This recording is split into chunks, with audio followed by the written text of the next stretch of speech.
Bienvenidos, momento de pasar a la mesa de miércoles, como ya lo saben. Tocar un tema importante para todos los mexicanos, que es la relación que luego guardamos con nuestro vecino, ¿no? Con Estados Unidos. Una relación sin duda compleja a lo largo de los años, más de 200, casi 200 años que tenemos de relación con Estados Unidos. Para tratar de desmenuzarla no trajimos a dos, sino a tres grandes analistas. Hoy está con nosotros la doctora Mariana Aparicio Ramírez. Ella es coordinadora del Observatorio de la Relación Binacional México-Estados Unidos de la UNAM. Gracias a ustedes por estar por acá. A ya lo conocen, al maestro Gildardo López, ahí estaba en medio, abogado politólogo internacionalista de la UP, y también ya conocían esta bella personalidad, nunca había venido por acá, pero Stephanie Enaro, analista de geopolítica, territorio y seguridad. Era nada más una bella relación por Zoom, ¿no? De esas que se gestaron tanto por la pandemia, y ahora ya por fin gozamos con la presencia de Stephanie Enaro. Oigan, ahora con este tripanel tan hermosísimo, creo que sería bueno que igual platicaran entre todos. ¿Cómo está el asunto de la relación ahorita? Pues, ¿quién empezamos contigo, doctora? Porque ya los otros dos ya habían conocido cómo soy de entrevistado. Contigo, ¿no? Entonces, pues es la novatada. ¿Cómo ves ahora nueva escalada de tensiones entre México y Estados Unidos? Porque digo, siento que históricamente nunca nos hemos llevado así, pues bien, ¿no? Ha sido como una relación como de amor apache entre Estados Unidos y México. Y ahora, pues, sobre todo, como que empezó a tener otro jaloneo, ¿no? Bueno, a ver, tienes razón en algo. Este año es la conmemoración del bicentenario de la relación México-Estados Unidos, y muchas veces decimos, para describir esta relación es compleja, por momentos de tensión, por momentos de cooperación.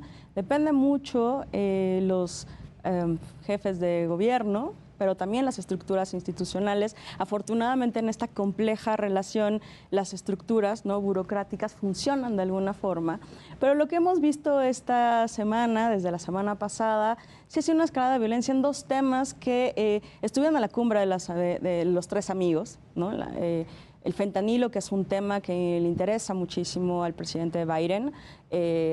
Por otro lado, también el secuestro de cuatro estadounidenses en Matamoros, que hace mucho más evidente el tema de la inseguridad en la frontera. Y un tema que se retoma desde la administración anterior, que tiene que ver con cómo designar a los grupos, los cárteles, el ¿no?, crimen organizado. Y la designación es un asunto menor porque permite, en términos legales, una intromisión a un territorio, ¿no? Eso pasó en la década del 90 en Irak, permite justificar ciertas acciones en el caso de Cuba, y eso es una línea muy delgada que se dio en la administración Trump, que de nuevo tocan los republicanos en el Senado, pero también hay que dejar algo muy claro. Todo es política, y estamos ya en el juego, ¿no?, dentro del Partido Republicano, ya siendo Trump una no opción posible para la siguiente candidatura a la presidencia en el siguiente año en Estados Unidos. Pues los que tengan la oportunidad de brillar, y hay muchos nombres ahora antes de llegar a las primarias en el Partido Republicano, pues México siempre va a ser una gran opción. Claro. Gildardo, ¿tú ves que ahora con esta nueva escalada de tensiones vaya a cambiar algo? ¿Vamos a seguir con la misma de es que son terroristas, es que no vamos a aceptar nada, es que o es nada más como perros que ladran y no muerden? Mira, como dice la doctora Aparicio, todo es política. Yo creo que ese es al final un juego de gana-gana entre el presidente López Obrador, que se da gasolina, se da combustible a su narrativa, a su discurso nacionalista, y al tiempo, vaya que le da leña, que le da muchísimo combustible al discurso ultranacionalista de la derecha republicana, que además se está reconfigurando, se está reencontrando. Trump parece que ya no va a ser la opción republicana, por supuesto figuras como DeSantis, pero también figuras locales como estos representantes, legisladores que proponen. Uno no proponía el parche, perdón. Dan Crenshaw. Él no proponía la clasificación de los grupos criminales como terroristas, sino proponía la modificación de una ley del siglo XIX que impide el uso del ejército estadounidense, ejército, no Guardia Nacional, ejército en tareas de seguridad pública. Él proponía que el presidente tuviera facultades ejecutivas para utilizar al ejército, pues, en tareas de lo que los estadounidenses conocen como reforzamiento de la ley. Eso es lo que él proponía. Después, y esto es curioso, el representante de Carolina del Sur, que es el origen de los 4 ciudadanos estadounidenses secuestrados y 2 muertos, sí propone la clasificación de México como, bueno, de los cárteles o del crimen organizado como grupo terrorista, lo cual permitiría pues una operación como la de Pakistán contra Osama Bin Laden, en fin. Pero creo que en el fondo la relación no está en su mejor momento, pero tampoco está en su peor momento. La relación México-Estados Unidos tiene sobre todo 3 pistas. Una es la del comercio, que es la bonita, la presentable. Otra es la de migración, ya no es tan bonita y es poco presentable. Y luego el sótano, pues la cloaca, que es el tema del crimen, que es binacional.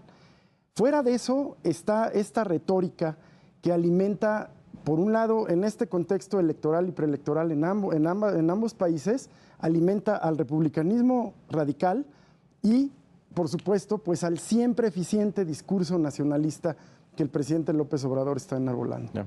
Stephanie, ayúdame a entender, desde el punto de vista de seguridad, ya que es como de tu línea de experiencia, ¿cómo se ve, digamos, desde Estados Unidos el tema del fentanilo? Porque sí lo ve, o sea, es evidente que es un asunto de salud, ¿no? Al menos entre 80 y 100 mil personas mueren al año, según datos de allá, por sobredosis de fentanilo. Entonces, lo están viendo ya como un tema de seguridad nacional al punto de que sí ven viable el usar, digamos, a lo mejor no el uso del ejército ni nada, pero al final algo, ¿no? Algo se tendrá que tomar como tema de seguridad allá en Estados Unidos. Sí, y es importantísimo porque el fentanilo de manera indirecta toca a 2 países que son por el momento número 1 en la mente de Estados Unidos, que son México y que es China. Uh-huh. China, pues es la fuente original y según las últimas encuestas, el 49% de los estadounidenses ven a China como el principal enemigo internacional de Estados Unidos. Y pues México, que siempre ha estado al ladito, que dicen, ¡ay, qué miedo, nos van a invadir!, pero ahora nos van a invadir los criminales. Entonces, claro que son 2 amenazas en alerta roja para Estados Unidos. Ahora hay que verlo desde el punto de vista icónico, porque el fentanilo marca la decadencia de la sociedad estadounidense. Así como el opio lo hizo con la China, hoy es el fentanilo y esta es la tercera oleada de los opioides para Estados Unidos. Primero fueron los que estaban en los medicamentos que te relajaban mucho y la gente los consumía así. Luego fue la heroína y ahora está el fentanilo. Entonces, claro que es un problema recurrente justo cuando pues se habla de que China ya va a rebasar casi Estados Unidos y esto se ve como un caballo de Troya. Entonces, claro que prende las alarmas. Ya.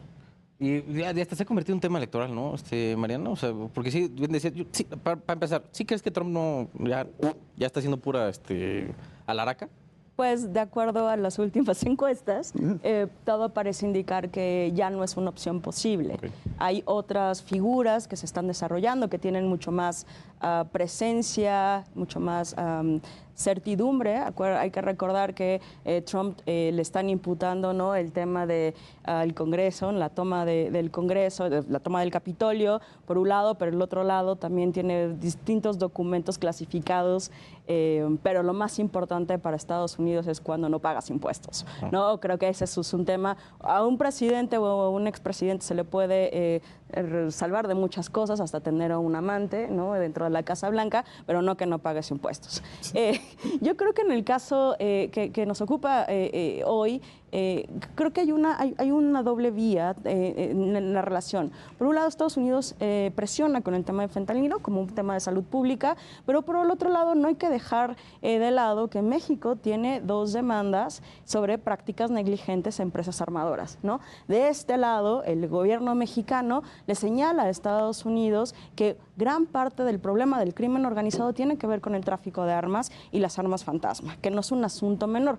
De hecho, el lunes el presidente Biden en Monterrey, ¿no?, en donde fue un mass shooting muy importante, pues dio una orden ejecutiva de al menos, si no puede que el Congreso pase una restricción importante, por lo menos sí que haya cierto grado de que las empresas que venden estas armas tengan un control poco mayor, que es justamente la demanda, la segunda demanda que hizo México en Tucson, ¿no? Entonces, y de hecho hoy también se dio la contrarréplica a la demanda en Boston. Y la apelación. Entonces, la apelación, ¿no? Entonces creo que es un tema que compete a los dos países, que la forma más viable es cooperar, pero parece que al menos en términos del discurso uno está posicionando uno respecto al otro. Me parece que lo que pasó hoy en la mañanera es muy interesante en términos de la defensa y la soberanía nacional mexicana, que siempre ha sido como un tema medio complejo a la hora de negociar con Estados Unidos y tener un proceso de cooperación.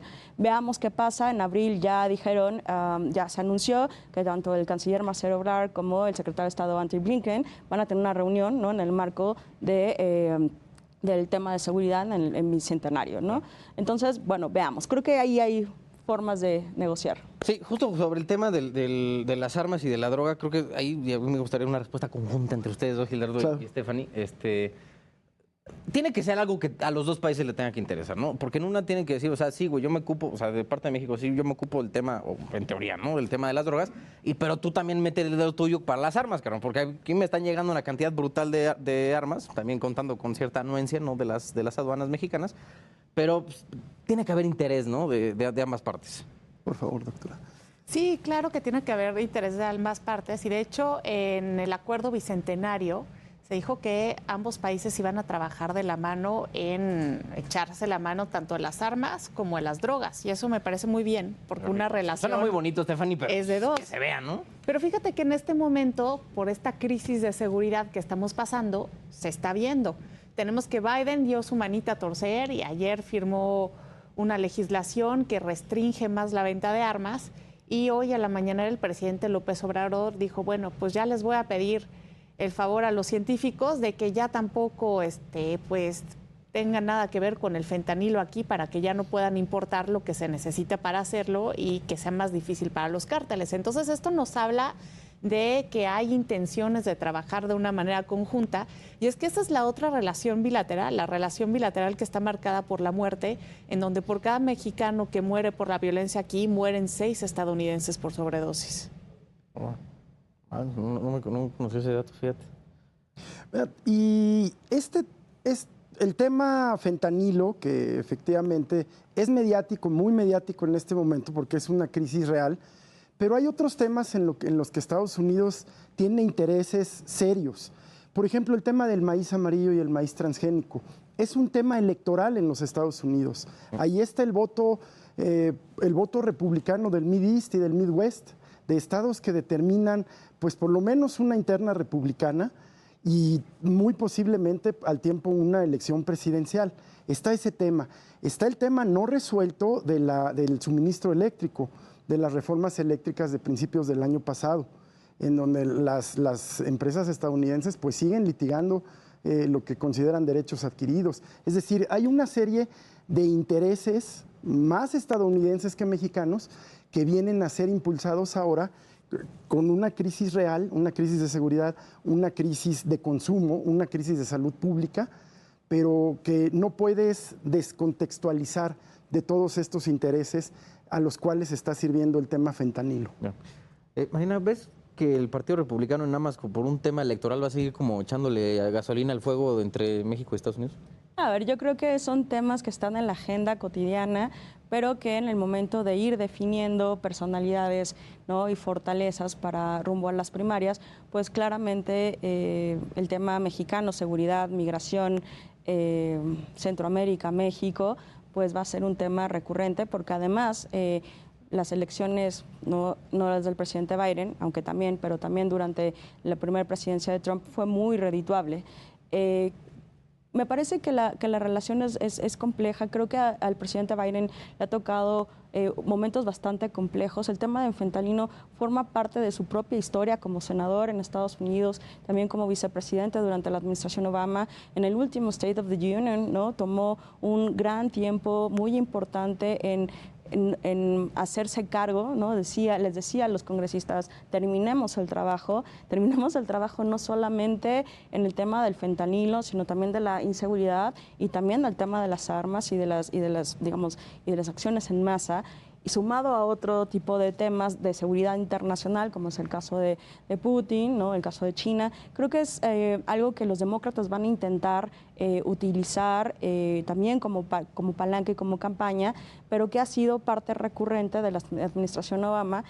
de la administración Biden, y un tema que no es un asunto menor, que hoy amanecimos con el tema de las crisis bancarias, ¿no? Sí, Que no eso frieguen, también le puede ayudar un poco a los demócratas, con toda proporción guardada. Pero bueno, estamos viviendo temas súper complejos que se van mezclando unos con otros, pero por supuesto creo que ahora en la relación bilateral, por el tiempo y por las cosas que están pasando, creo que el tema de seguridad y armas y violencia y drogas va a ser algo muy recurrente que ambos partidos van a utilizar de un lado y del otro lado, porque también nosotros estamos con corcholatas y no corcholatas, y cualquier tema puede ser muy interesante.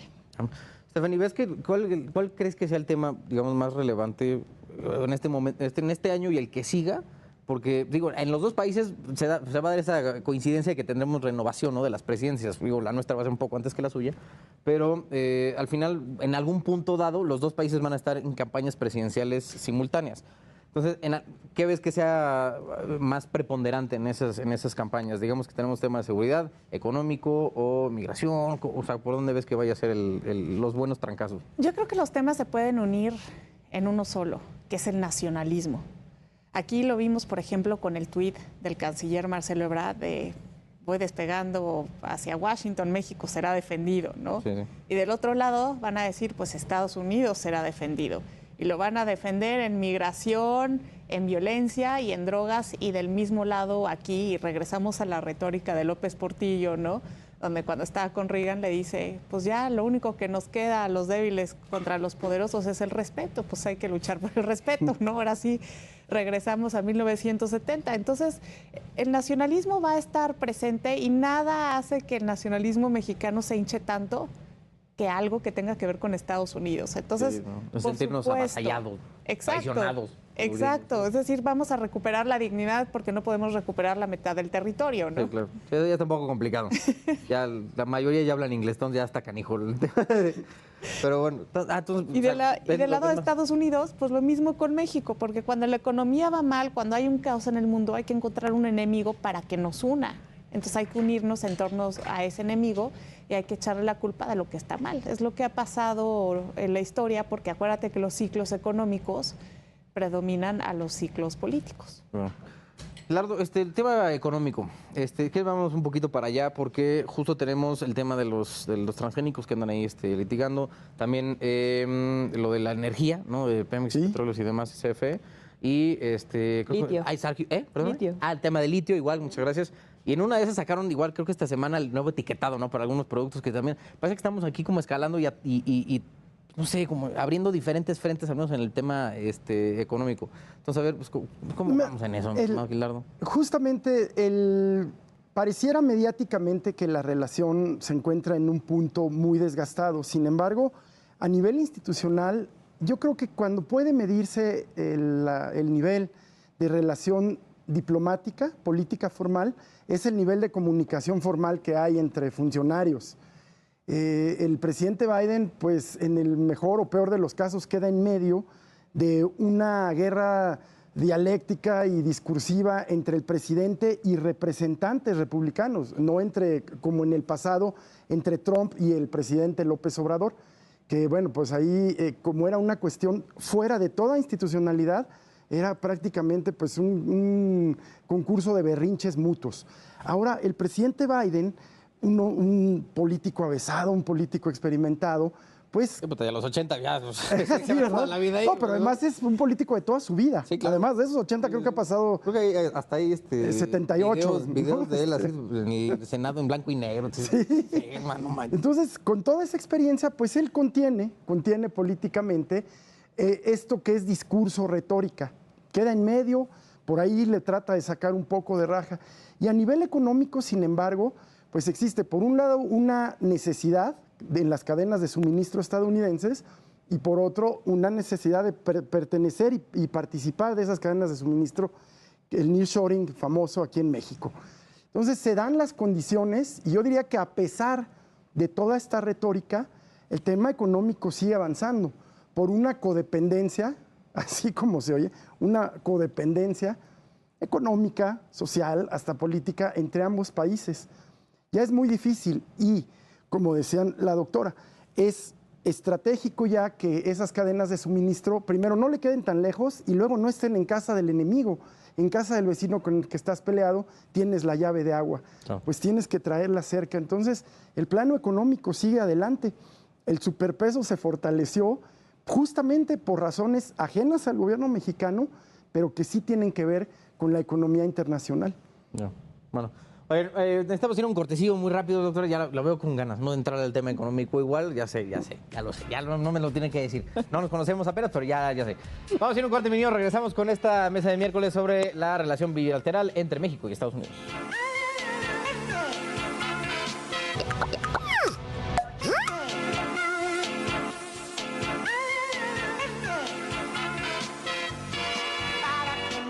Los vacíos siempre les cae muy mal. Mi niño, regresamos. Ahora sí, doctora Mariana, el piso es suyo, explaye con el tema económico. Porque, digo, más allá de que pues, sí nos causa un poco de gracia, pues es nuestro mayor socio comercial por leguas. O sea, creo que el 80 o más de las exportaciones que hace nuestro país van a Estados Unidos. Y digo, no es que esté bien o mal, finalmente así nos tocó vivir por la simple inercia histórica.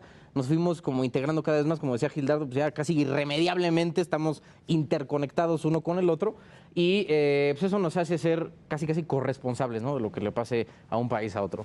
Pero bueno, entrando a un tema nuevo, ¿no? Como el tema del litio, que nos va a importar mucho ahora que Tesla va a venir, con el tema energético, que tenemos visiones encontradas, entonces pues ahí también se está generando un foco de tensión, ¿no? Un foco rojo entre México y Estados Unidos. Bueno, en términos económicos comerciales, en efecto, desde hace varios siglos, de hecho, Porfirio Díaz intentó tener en aquel momento una relación mucho más cercana con Europa, se dio cuenta que eso no era bastante viable. Estaba un poquito lejos, ¿no? Sí. Y al final la geografía, claro, en términos comerciales es importante. Y bueno, en efecto, México tiene una relación muy vinculada a un proceso de convergencia de larga data en términos de comercio. Creo que ahora estos dos conceptos, nearshoring y friendshoring, que son distintos, pero que tienen su base en algo mucho más histórico, y por supuesto ser competitivo América del Norte vía este acuerdo que tenemos ahora vigente. Me parece que las relaciones entre México, Estados Unidos y Canadá, ¿no? Que decimos que son 2.5 relaciones, está en un marco jurídico que da certidumbre a las inversiones, ¿no?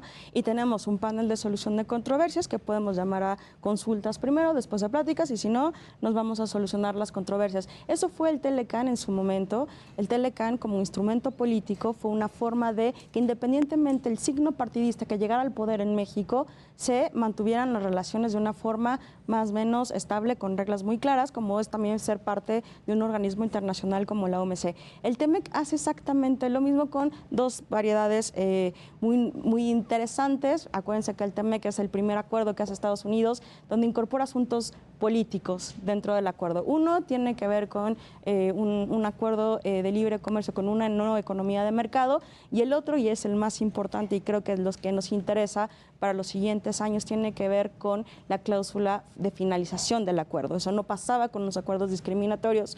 Y en ese sentido creo que esa es una parte política que puede desestabilizar una vez que el momento llegue.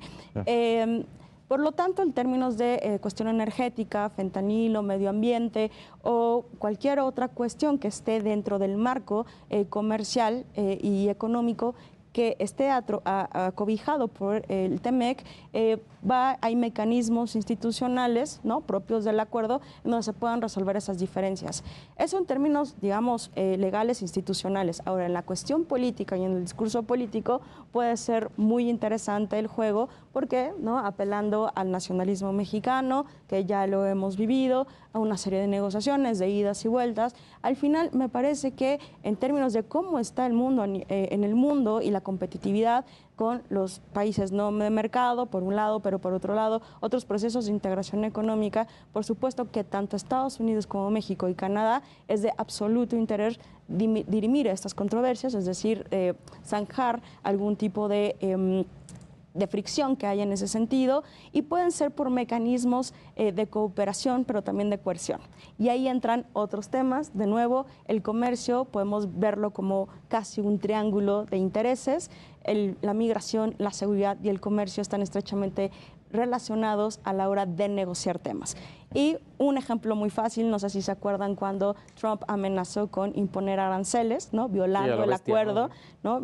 Violando un acuerdo como en aquel momento era el Telecán, y se negoció el título 42, ¿no? Entonces, creo que cada vez más están estrechamente vinculados esos temas, pero creo que en términos comerciales y la cuestión del litio, que eso ya es también parte de nuestra impronta mexicana, ¿no? Recordemos ahora que va a ser la marcha por la expropiación petrolera, pues lo mismo va a pasar con el litio. En el imaginario colectivo mexicano, ese tipo de recursos naturales no renovables son parte, ¿no?, de nuestra historia, y que es fácil justificar y armar un discurso en ese sentido. Entonces, de nuevo, creo que tenemos una institucionalidad muy clara donde podemos resolver los conflictos, y la parte interesante es cómo utilizas el discurso político para tus propios fines. Oye, nos va a quedar un minutillo para abordar otro tema así en friega, que es el de la migración. Si quieres, perdónenme. No, por favor. Apresurando. Pero, Stephanie, ya lo estamos tomando. Digo, ya varios rato, ¿no? Tomando el tema de la migración como tema de seguridad. Al final, ¿sientes que ha mejorado la cooperación en tema migratorio? Ahora con estas nuevas oleadas, a partir de... Bueno, fue un poquito antes, ¿no?, de la pandemia, que empezaron con estas caravanas migrantes, pararon por el tema de la pandemia, pero ahora tengo entendido que ya están empezando otra vez, ¿no?